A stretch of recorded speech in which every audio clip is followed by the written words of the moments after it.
Super Mario, a series renowned for its universal appeal and anyone-can-play mentality. Recently though, they've definitely leaned a bit too much on the easy side, so they can be fun for everyone. But looking at the series as a whole, there's some incredibly tough games in the mix, and the difficulty scale ranges tremendously. That's why today, we're looking at every main series Super Mario game and ranking them from misery to cakewalk.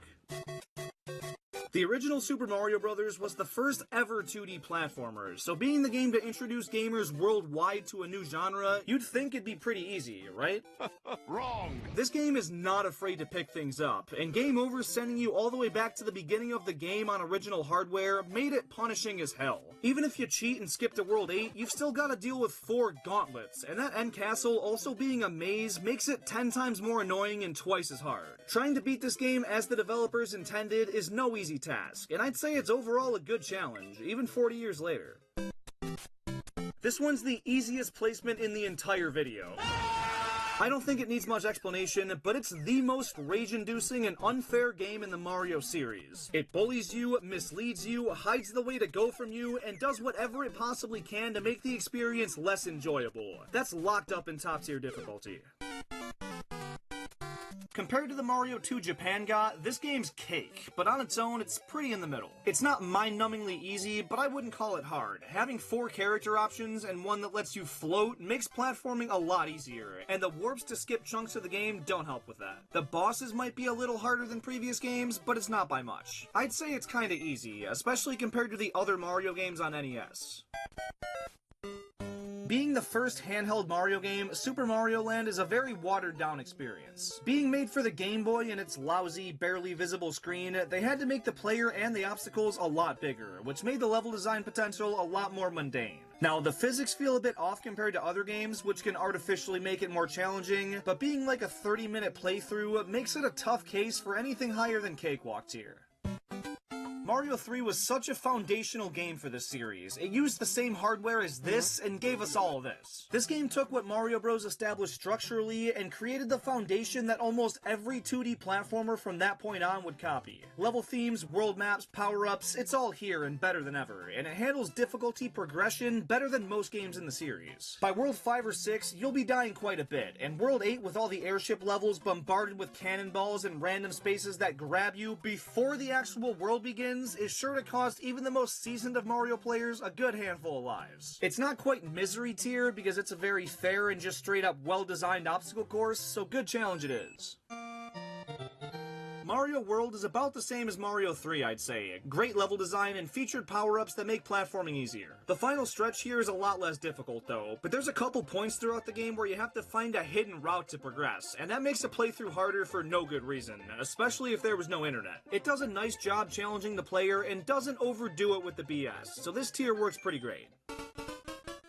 Like the first Mario Land, the 6 Golden Coins is a much shorter and more basic Mario platformer. The gameplay feels a lot more similar to a game like Mario World, but again, being made for a small screen forced them to really blow things up and not make anything too intricate. This is a much more traditional feeling Mario game compared to the first one, but it's still probably the easiest game in the series. Cakewalk. Mario 64 is definitely a more challenging game in my book. If you grew up with it, know all of its secrets, and appreciate its quirks, it's probably a more average difficulty. But as someone who picked it up to play just a couple years ago, it was tough. The open world sandbox style Mario game has a lot of benefits, but being so non-linear and only having vague mission titles to go off of makes clearing objectives a lot more challenging than other more guided games. Now, it is nice that you have some leeway in terms of what missions you have to beat to progress, but it's not as much as you think, and there's plenty of confusing and annoying missions you still have to do to beat the game. Platforming itself is really challenging too, and not by design. It's a pretty finicky and janky game, and Mario doesn't really control the best. And when the camera's equally terrible, it makes for a challenging combo, and it's not an intentional one. I wouldn't quite say misery, I've never found the game all that fun, but it's not overwhelmingly excruciating, so I guess it's a good challenge.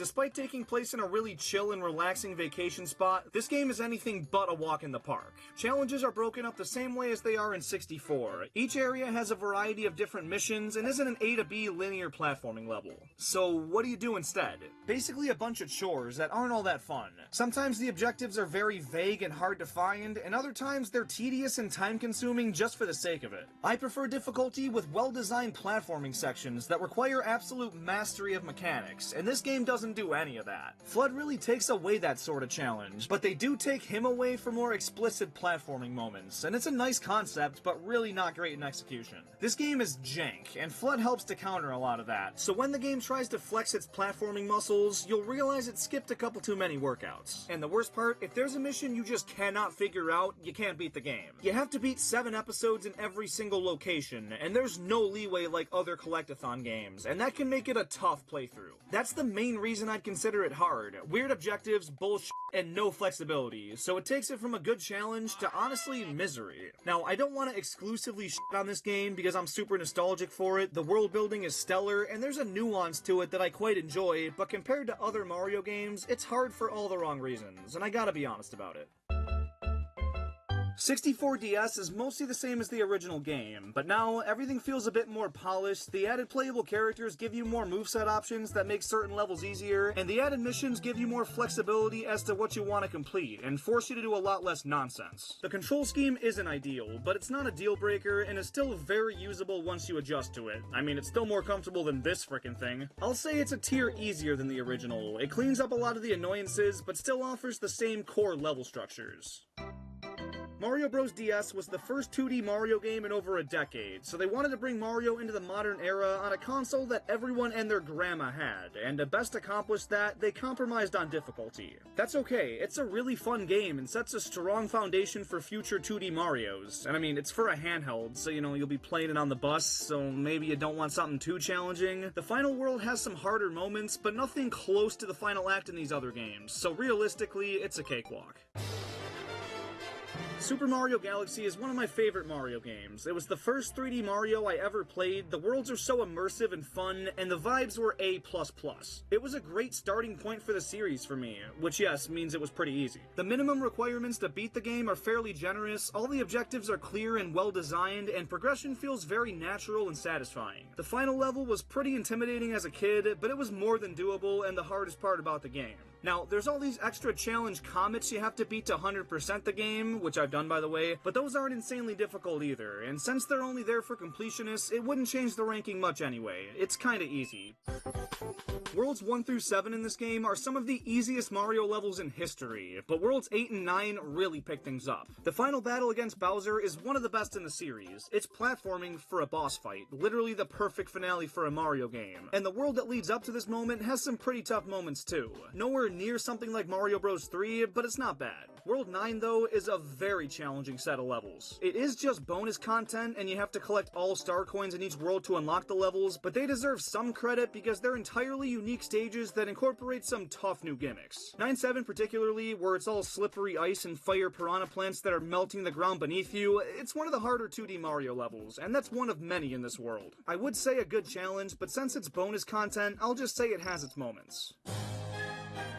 Galaxy 2 takes what the first one did and runs with it. Crazier environments, more challenging layouts, more collectibles, double the unique missions, it's freaking awesome. It's still not all that difficult though until you reach World S, and then things skyrocket, just like World 9 last time. Here, it's not all unique levels, but they give them a really tough twist that makes them way more stress-inducing. The final stage is probably the most iconic hard level in Mario history, the Grandmaster Galaxy. More specifically, the challenge comet called the Perfect Run, making you beat an absolute gauntlet of a level without taking a single hit. And yes, I have beat it. It took a long time, but with Galaxy being one of my favorite games, this was a great challenge and I had a lot of fun with it. Very fair and straight up hard, so because of that level alone, I'm gonna say it has its moments.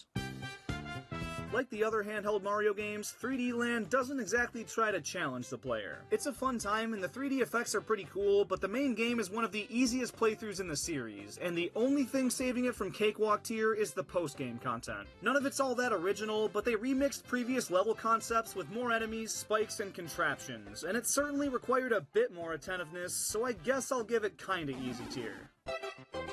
This game's more of the same New Super Mario Bros. Stuff, but where the Wii version had a pretty tough World 9, this game gives us the Impossible Pack, which is the hardest bunch of Mario levels of all time. There's a super constraining time limit just about every type of challenge they could possibly throw at you, and you have to beat the entire thing in one go. It puts the Grandmaster Galaxy on steroids for a 2D platforming masterclass. The rest of the game, pretty freaking standard and easy, mindless junk food Mario game, but this pack alone is lost levels hard and drags the entire package up to a misery tier.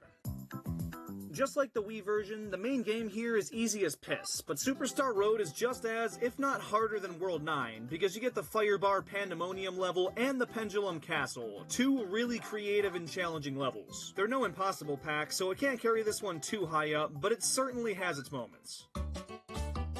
This one goes out of its way to be a more challenging Mario Bros. U from start to finish, and it 100% achieves that. With Luigi being the main character, he's got a higher jump and way more slippery movement, so that alone makes the levels harder, but add in the short time limits and the rapid-fire way they design these stages, and you've got a pretty tricky combo to work with. It was a really refreshing Mario game, especially for the time, and it was definitely a more demanding main playthrough than anything in a while, so it's a very good challenge. This game's a 2D Mario game turned 3D, so levels are very linear and geometric, which makes them easier to navigate, but the pure designs in the latter half of the game really pick up the difficulty. By World Castle and World Bowser, things get challenging for 3D Mario standards, and then there's a bunch of bonus worlds that aren't too bad, but they're capped off with Champion's Road, another Grandmaster Galaxy ripoff. Without a power-up, it might be even more challenging than that, but even with some help from items and additional players, it takes time to beat. It took me like 3 to 4 hours back in the day, and it's only supposed to take a couple of minutes. I think this is probably the same tier as Galaxy 2, a moderate main playthrough with bonus content to make you smash the Wii U gamepad over your leg. Mario Maker is kinda not fair to rank, because it's all dependent on what types of levels you seek out, and for me, I want a challenge, but I can either find the most easy, mind-numbing levels of all time, or literal Kaizo rage-bait nonsense, and anything in between those is rare. Because of that, it's kinda miserable, not gonna lie, and same thing for Mario Maker 2. This is a mobile game where Mario auto-runs forward and you tap the screen to jump. It's the most simple Mario game, and they don't do much to change that with the level designs, so it's a pretty straightforward cakewalk tier. Odyssey is such a fun and innovative 3D Mario game. It quickly became one of my favorites in the series, and I love all the unique worlds, the movement potential with Cappy, and the wide array of transformations Mario can take on. That said, it's not a hard game. Moon requirements are pretty loose, and a lot of them are either hidden in plain sight or available to buy in the shop, so they don't feel nearly as rewarding to collect as something like the Shines or Stars. The Dark Side of the Moon bonus level was pretty tough, not close to what other 3D Marios offer, but I think it's enough to keep it out of cakewalk. I like kinda easy for this one.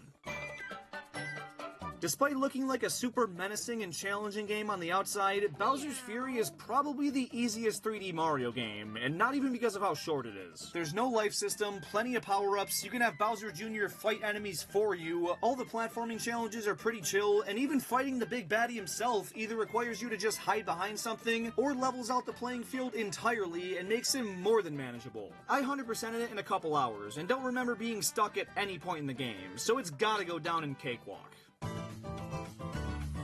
Mario Wonder was such a fresh-feeling 2D Mario game. I love the art style, the Wonder Flowers give levels all kinds of creative themings and gimmicks, and it's just a super fun playthrough. But yeah, it's not a very hard one. There's some trickier levels here and there, but the badge system and the abilities they give you make even the more challenging levels pretty doable for an average Mario player. It's kinda easy, but that's okay. And there you have it.